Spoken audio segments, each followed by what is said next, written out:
হুগলি চুঁচুড়া পৌরসভার ৫ নম্বর ওয়ার্ডের অন্তর্গত একাধিক জায়গায় হুগলি লোকসভা কেন্দ্রের সিপিআইএম প্রার্থী মনোদীপ ঘোষের পোস্টার ব্যানার ছেঁড়াকে কেন্দ্র করে শুরু হলো চাঞ্চল্য।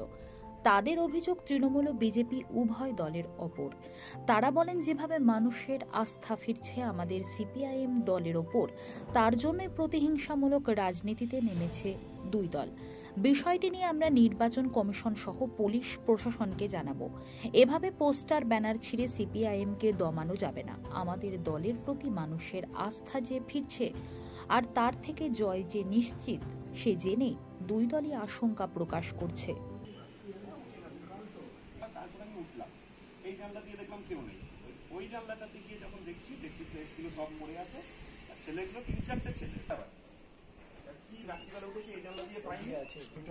রান্নার লোক এসে বলছে 4:30টার সময়, দাদা দেখেন সব ছিঁড়ে পড়ে আছে। আমি সব এই হচ্ছে ওই টিমটা রাত্রিবেলা সবই করেছে, ওইটাও ছিঁড়েছে। উদ্দেশ্য প্রণোদিত ভাবে শুধুমাত্র বেছে বেছে আমাদের পোস্টার গুলো ছিটছে, এবং যেটা দিয়ে এইটা দিয়ে ঢুকেছে, ওটা দিয়ে আসেনি, ওইটা আসে এটাও ছিঁড়েছে। দাগ করে আছে দেখছেন, এরকম এইখান থেকে টান মেরেছে,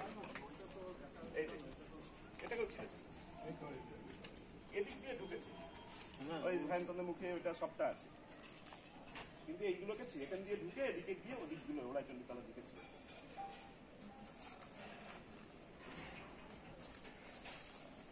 এই হচ্ছে ব্যাপার। কালকে রাতে সব ছিল, সারা রাতই তো লোকজন ঘোরাঘুরি করে। এবার আমি আর উঠি না, কালকে রাতে অনেকক্ষণ